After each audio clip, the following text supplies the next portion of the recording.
He can't overextend on punches, which a lot of times you see him punching, he goes here, and then it's a really, really big punch, a really, really big extension. He can't do that.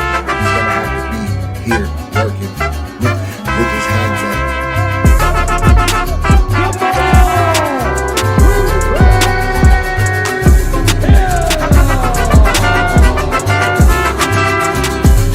What's going on, fight fans? We in here, UFC Noche, going down this weekend. UFC 306, Merab Dvalishvili versus Sugar Sean O'Malley. Going down at the Sphere, once in a lifetime event happening. Dana White's love letter to Mexico, and I have to tell you, it is some bangers on this card. I was able to look over get familiar with some guys that I didn't know, and yeah, bro. This is a really, really good card. We're going to dive right into it, and I'm going to give my thoughts on it, give a nice little breakdown, and let's chop it up. Like I said, Merab versus Sean. I don't really know a couple of these guys, so I'm going to stick more so to my points on the fighters, more well-known fights, and then the main card. Starting out, we got Raul Rosas Jr. making his second straight Noche appearance against, I do not know how to say my man's name. I don't know. You know, like, we'll say Lang. That's about the most I can make out of his name is Ling.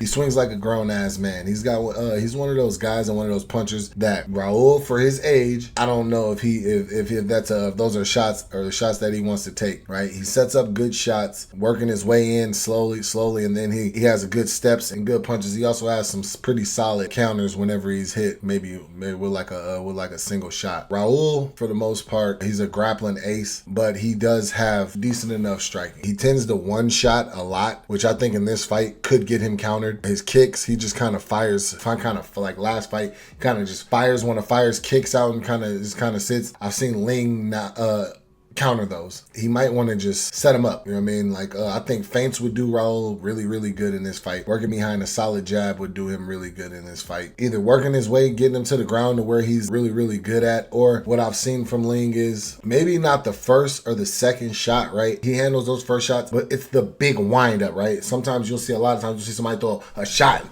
and they'll throw the big wind up. He don't get hit with the first couple shots. He gets hit with the big punch, right? So if Raul can maybe a 1-1-2 would do good damage in this fight. For Ling, I think he's just got to put those grown man punches on this kid. Work your way in, work your way slow, kind of try to corner him, understand that he's going to shoot and be ready for that, and just get one of those, get a shot on him, get a good shot on him, get him cornered, get him backed up. I think if he's able to get even early at any point, if he's able to actually just get a good solid punch, that might rattle him, and that actually would play to his benefit. And I think that's what he should do. Just take his time and just put them grown man palms on him. Oh yeah, I know y'all probably wondering what's going on with the bucket hat. I couldn't find a sombrero. Last year at Noche, had a young girl fan in the crowd. She wanted my sombrero. I'm a man of the people, man of the children. I gave it up as close as I can get. So this is what we rocking with. But that's how I see this fight. I kind of lean more towards Raul in this one, but we'll see. Manuel Torres versus Ignacio Bahamondes.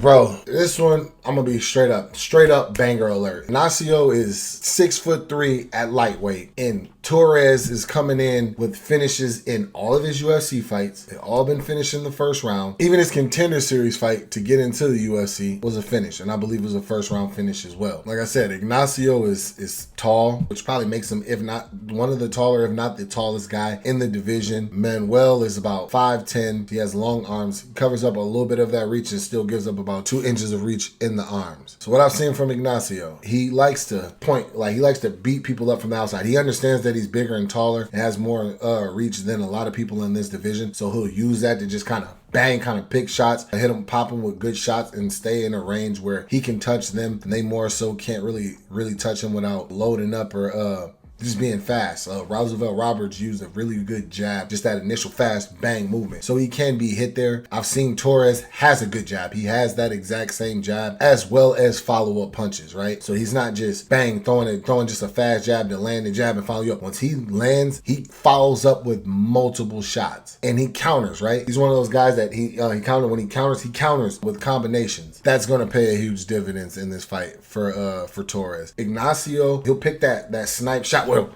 bang, and he'll commit to being fast and making sure he touches you with that shot. But in doing that though, a lot of times people don't pull their hands back fast, and they're not defensively responsible with their range and with their positioning. For somebody like a Torres who counters with combinations, he could be there for the because even with him doing that, the first initial punch that comes back at him, he might be able to see it and kind of get out of the way. But a lot of times that initial flinching that puts you, it gets you out of position. And in that out of position, that's why somebody who counters with multiple shots, like a Torres, who'll counter, bang, bang, bang, and he'll throw multiple shots, could be a dangerous thing.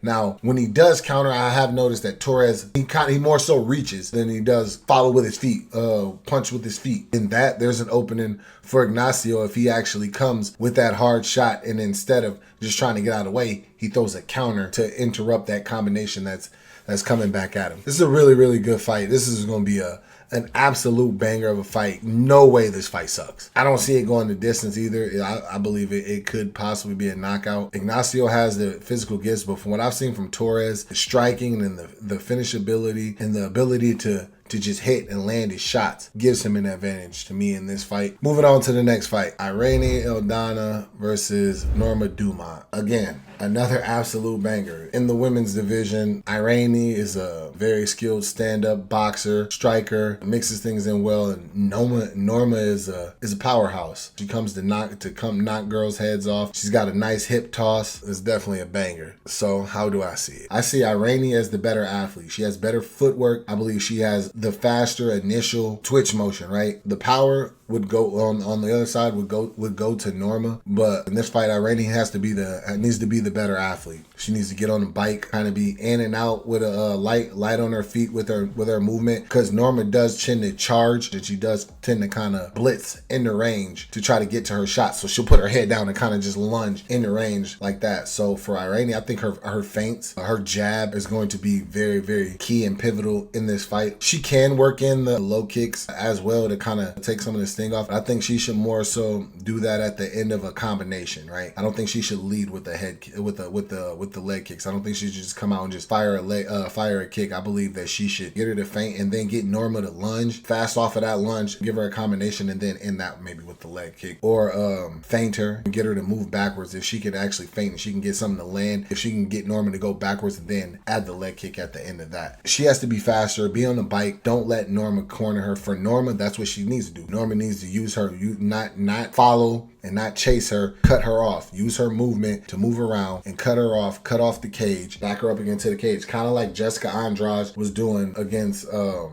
Natalia Sylvia. She did it in a different way. I believe Norma definitely is going to have to get a jab, is going to have to find a jab, or just timing in between Irene's strikes to kind of put it on her to make her shell up. She ultimately has to move her to the cage, corner her, and then let her big shots go, but let her big shots go with combinations. Don't really swing big, don't really sell out nothing big until you're able to corner her. Basically how I see this one.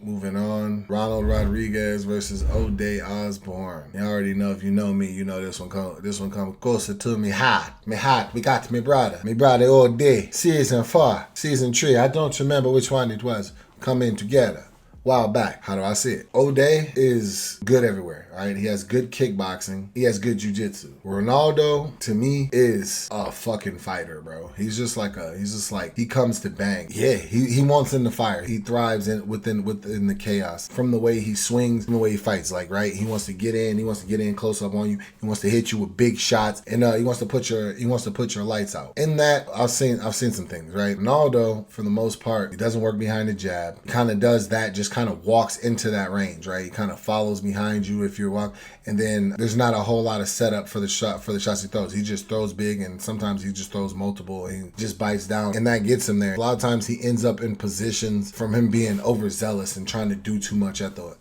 one time. I don't think he has an identity, but yeah, look, even Ode has a 1 inch height, but has almost 8 inches of reach over Ignacio. That's a huge difference. With Ronaldo not having the most crisp and clean footwork, right?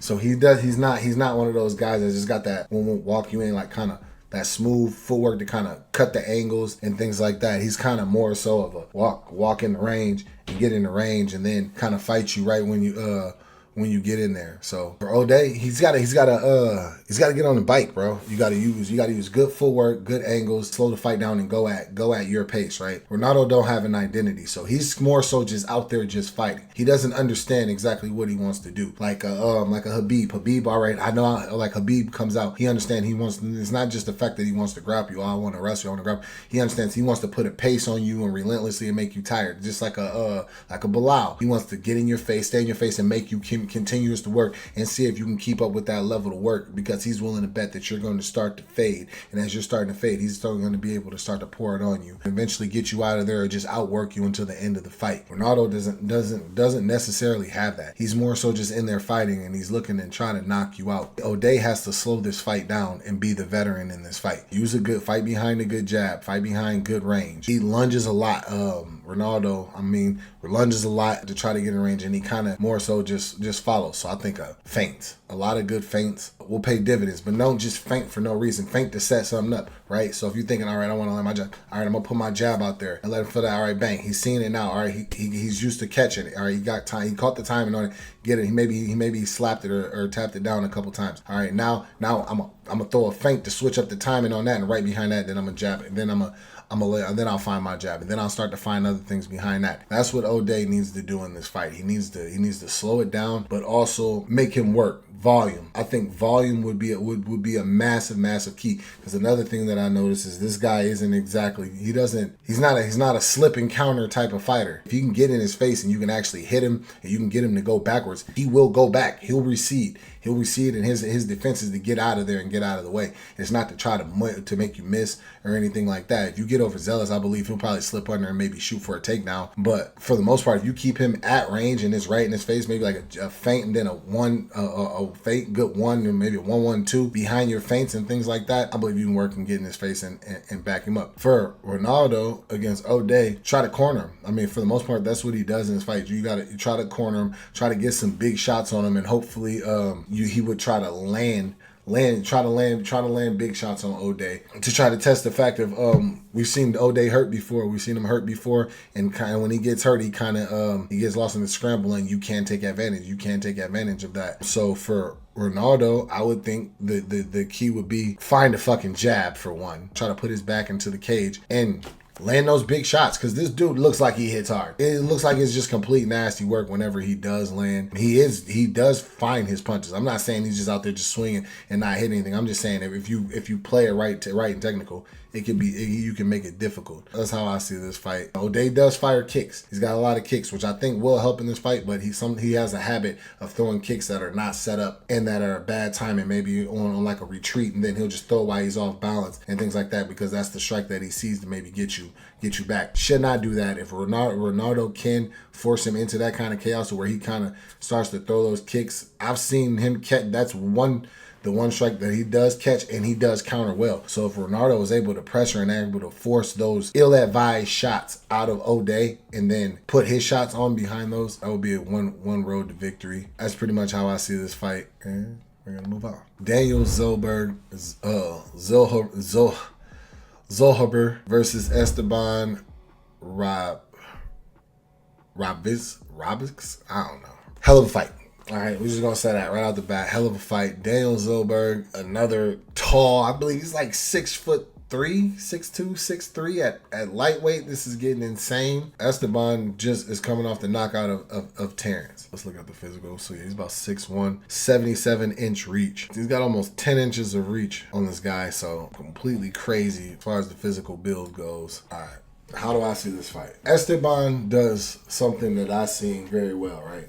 Like I said earlier with the Manuel Torres, he counters with combos. He swings big and he throws a lot of combos. Esteban, I mean it. Even when he gets hit, no matter what, he usually responds with combos, or he responds with a shot where he can locate you, and then soon after that throws the combos. So when you get into a fight with this dude, when you get into the fire with this guy, you're in the fire, because he's going to let shots fly. He's going to let shots go, and they're going to come into with bad intentions to knock you out. The last fight against Terrence came in, Terrence threw a 1-2. Right off of that 1-2, he countered with his own pressing forward. And Terrence responded with a hard right hand, which he was able to avoid in motion, and then flowed right off of that a hook with another hook with a kick right behind it that caught Terrence trying to counter the hook, caught him right on the chin. So he's used to causing chaos and flowing through the chaos. He's what I consider a flow fighter. I consider myself a flow fighter. Being able to just fill out things and finding things within that. Daniel is also a flow fighter. He's young in it, but he has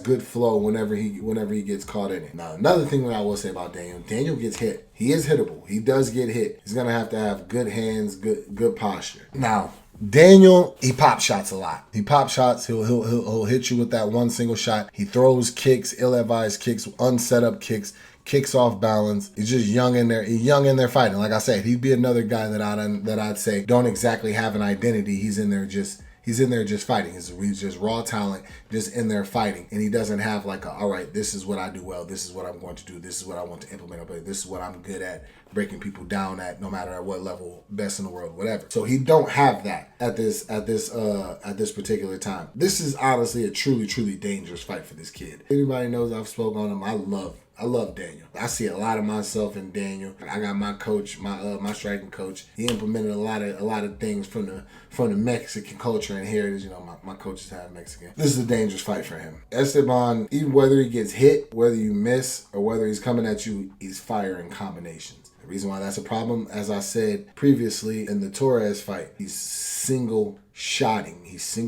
only throwing one.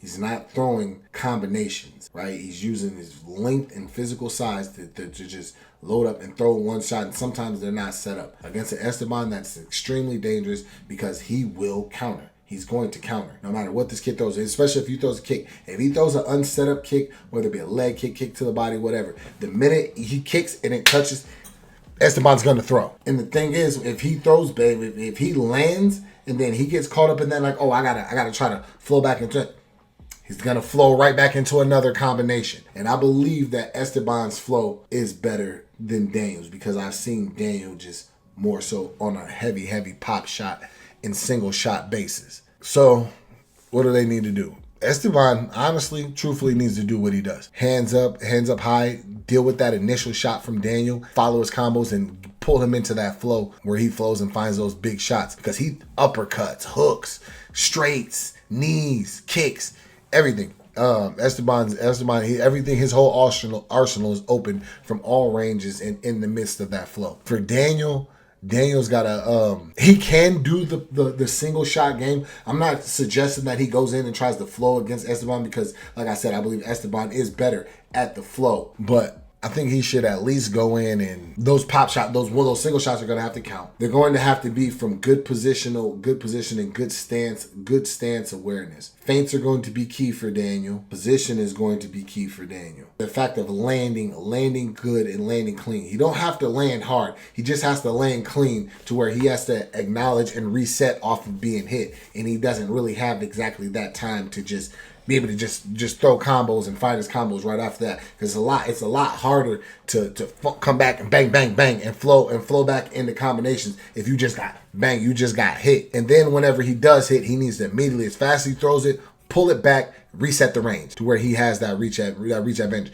because the combination is coming. So if he does that and he's able to bang, set him up and bang, he lands a shot immediately, and then is able to, with his feet, reset the range. Reset the range right behind that and catch him as the combination as he tries to flow back into a combination, especially after he's been hit clean, because he's not going to exactly be able to locate you exactly right off of that. And from there, Daniel would be able to then come back with his own counter off of that and then land clean again and hopefully do some damage, put him out, drop him. I believe Daniel also needs to implement grappling. Use grappling to wear this guy out, to try to get him tired early on, even if it's in the clinch or on the ground. Get blood in his arms and get him tired, get that lactic acid in there and get him tired as quick as possible, because that'll start to slow down and stop some of those combinations coming back at you and slow that flow down at more so in a pace that I think will be better for him. That's how I see this fight.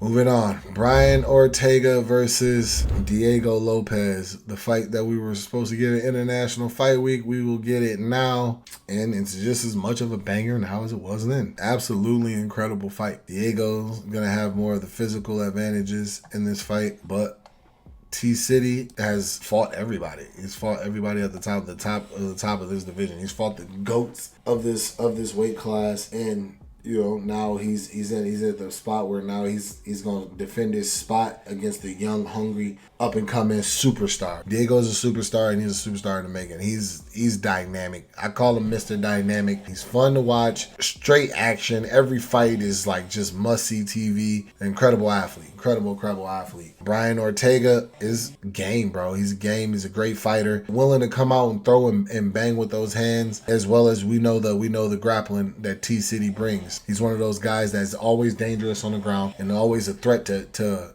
end the fight. How do I see this fight? I see Diego as the better athlete. He's more explosive, and I think he might have more. I think he has more power behind his punch. So explosiveness and power. I would even say speed will go to Diego. Brian, I believe, has better technique. I believe Brian's technique probably stands out a little bit more or higher in his. No, I can't even say that. For Brian, he's going to have to mix in the grappling. I believe the way that Diego punches big, he does hit big, and he is dynamic and explosive. But I think the way that he punches could be taken advantage of. Brian has good boxing, right? So he's good, and he's able to fight small and in the pocket. I think he should do that. Fight small and in the pocket, right in his face, hitting him with short shots. Diego is hittable. He can be hit. I believe he should just small pop shots, kind of more so take a little bit of the snap off, so that way it's not kind of popping him, making him move back, but he can just bang, bang, bang, bang, and just sit through and let shots, just like Bilal. Dude, I think the exact same game plan that Bilal Muhammad had against Leon Edwards, Brian Ortega should have against Diego. Stay in his face, good short shots like that, and then tie him up and get him to the ground whenever he tries to open up and be explosive. Stop those big motions with grappling. Take him down. Even if you can't get him down, that's how you stop his explosion. Whenever he goes to explode, stop his explosions with your grappling. Stuff it. Short shots on the inside. For Diego, I believe Diego should honestly try to do the same. Walk Brian down. Good jabs. Kind of put power on him. Diego has crazy, nasty power. Try to put Brian back, get him on the back foot, get him up against the cage, and try to look to unload those combinations of those big shots on him and try to get him out of there in that way. Definitely on the front foot. A lot of jabs. I believe Diego's leg kicks will pay dividends in this fight. Leg kicks and the body kicks. I believe they're both there. Slamming those up in there to get him to kind of get him to back up and get him more so on the back foot. Yeah, that's how I see this fight. Experienced grappler, gritty vet versus young explosive superstar. And we move on. Alexa Grasso versus Valentina Shevchenko. I'm gonna be honest. For the most part, it's not really a whole lot of much breakdown we need to do. This is the third time we've seen this fight in the last year and a half. And I was there. both times that they fought. Last fight, I did think Valentina won. I believe she edged it out a little bit, as I remember that being my initial thought. But in order to beat the champ, you got to beat the champ. So here we are for a third time. How do I see it? Valentina needs to be more active. She's got this little lull thing where she just does, and she just kind of stands there a lot doing nothing.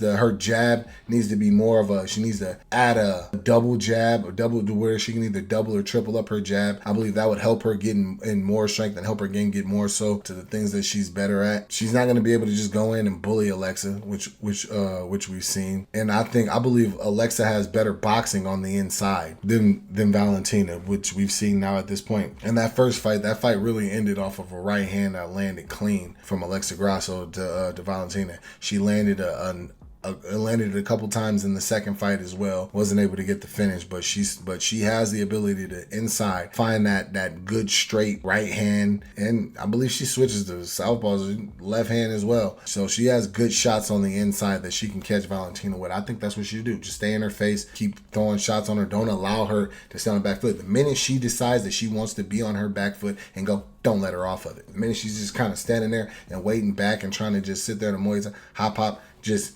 just feint and get inside with combinations and just stay in her face putting shots on her. Force her to be able to slip and be able to rip, which I don't believe she can do. That's Alexa's path to victory. Just stay in her face, stay putting good technical punches on her, because that's why she does that. That's why she fights her, because she has to explode big to get into her shots. Her kick is even bigger than that, huh? If you notice her punches, even when her punches aren't really all that technical either, aside from maybe like she's got a jab and then she's got a two. Even that is like her head is kind of ducked. So if Alexa can keep her head up and just good shots, honestly, just don't respect her punches. If Alexa stands head and don't respect Valentina's punches, I believe she can get in and she can take her out. For Valentina, dude, she's got to be more active. You got to be more active. I believe she actually added more kicks, like how a Drakus uses those kicks to kind of wing out that range and then kind of fight from there and finds her shots. I believe that's the ability that Valentina does have in this, is the fact that she can clear and set the range with her big strikes. She does have the gas tank to where she can keep up some volume for quite some time, because she's going to have to outwork Alexa. Amp up the activity. You don't have to amp up the volume, just amp up the activity. Get those kicks going big. Use those kicks to set the range and set the space. Work right behind that. Don't be settled with just, all right, bang, like bang, just one big shot from there. Throw that big shot, bang, and step down and follow up with something else. Make her understand that she's going to have to be in a real deal fight and fight you. That's how I see this fight. Moving on to the boom, boom, boom, boom, main event of the evening. Merab the Machine Dvalishvili versus Sugar Sean O'Malley. How do I see this fight? I see this fight as cardio machine versus lethal sniper. Lethal, deadly, one-punch sniper. So, here's the thing. All the physical attributes are on Sean's side. Outside of cardio, right? I'll say cardio, and I'll even say raw strength. Raw strength and cardio are on the side of Merab. Footwork, speed, precision, flow, technique, those are on Sean's side. So how do I see this fight? So Merab is gonna want to try to get in Sean's face, make him work, take him down, make him work to get up, and just can repeatedly take him down. Because honestly, Merab's wrestling isn't really the wrestling that just take you down, hold you down, and just grind you out and ride you out. It's to make you work. I'm gonna take you down 100 times. You get up, and no matter how many times you get up, I'm going to keep taking you down, and that's going to be how this fight goes. In this fight, I believe that'll be difficult. Sean has good hips, so he will, even if he does get down to the ground, I believe he'll be able to get back up. The thing for Merab is going to be that entrance, that ability to enter. Can he enter without getting sniped, without getting put to sleep, essentially, from a sharp setup shot? Because that movement, Merab has a tendency to kind of track here. His movement is very flat-footed. He is very lunge heavy, and that lateral movement that Sean has is so he's able to set up and strike and land those knockout punches and those deadly strikes, no matter which direction he's moving, whether side to side or going backwards. And that's the most deadly thing from Merab here, is the fact that Sean can land these shots, can land those same shots, deadly shots, while going backwards, off the moving backwards and off the back foot. It's a huge danger. Now, for Merab, I believe Merab can get to him, but he's got to keep his hands up. He can't overextend on punches, which a lot of times if you see he's punching, he goes here, and then it's a really, really big punch and a really, really big extension. He can't do that here. He's gonna have to be here working with his hands up, anticipating for that big sniper shot to come. That's going to be the make or break moment. The big sniper shot in the fight is going to be the moment for Merab. He's going to either have to block it or make him miss. And if he's able to do that, then he'll get in. He'll be able to get in and get to Sean's hips then, but only if he makes him miss. And he's going to have to corner him. So not only is he going to have to set up and make him take that big shot, which he can do with feints and things like that, and things to not let him know when he comes, but he's going to have to corner him, because like I said, Sean has that footwork and Sean has that movement to be able to shift and bounce around and get out of the way while still being able to spring back in and lunge and hit you essentially. In the 205 division, there's not a lot of people that can do it. There's not a lot of people in MMA do it, but if you can move and you can change, you can move your feet, you can go any direction and be able to come back and crack, you're gonna be in a pretty good spot in this sport. And Sean does that as well, if not better than anybody. Merab does have a chance there. Merab can do is if he's not able to find that shot on Merab, and Merab is able to just keep his pace and make him keep working the whole time, that's a very, very bad fight for Sean. I believe his energy level and his output will start to come down. I believe if we at setting paces, if they're fighting at Merab's pace, Sean will fade, and from there, Merab will be able to implement his will, implement his takedowns, start to find his punches and find his shots. Because that's one thing about defense. You can have the skill and be as smooth and slick as you want to, but if you're tired, unskilled guys are going, well, not unskilled, lesser guys whose striking skill may not be on a caliber of yours will be able to land. So it's gonna be interesting, man. It's gonna be interesting to see. I'm nervous. You know what I mean? You know, I like I said, I'm cool with both. I've grown a really, really close relationship with Merab. The way he enters to get to his strikes and get to his takedowns and things like that, it's going to have to be secure and it's going to have to be safe. Because if not, Sean will find that sniper shot, whether it were uppercut, knee, elbow, you know what I mean, straight, something in. It's going to be hard to recover because he doesn't just hit hard, he hits clean. Sean doesn't, he's very accurate and he hits clean, bro. He's not looking to oh, I'm gonna crack you as hard as I can. He wants to hit you as clean as possible. And clean shots are what people will put people out. Everybody talks about the power of sweeping. I just try to hit people clean. I'm not trying to hit you as hard. I'm trying to hit you clean. And Sean does that phenomenally. For Merab, he's going to have to get in his face, make him grapple. You're going to have to make him grapple, which we already know that. We already know the game plan. We already know the plan for both. You know, Sean, move around, dance around, find your shots. And Merab, get in his face, get your hands on him and grind him out. Make them work. We're gonna see who's gonna be able to implement their plan. This is a long breakdown. I'm really, really hyped about a lot of these fights. It's some really, really great fights, really, really great action. UFC 306 live from the Sphere. I plan on being out there so I can get some real good insight and good looks in on that. Some stuff to bring back to all of y'all here. But make no mistake, this is a phenomenal card. A lot of these fights are really, really over the top. Like from top to bottom, this card, there's no way this card don't deliver. There's absolutely no way this card don't deliver. Get your popcorn ready, lights, camera, action. It's going to be a hell of a night, y'all. And making progress in my recovery. Just today, finishing up the last little trial injection that I needed. Get my things and everything like that to get everything back right, get back healthy, and get back to y'all. Hopefully by the end of this year, beginning of next year, I'll be back in there. And I can't wait, man. Sweet Dreams Nation. Love y'all. Appreciate y'all sticking around for the video. And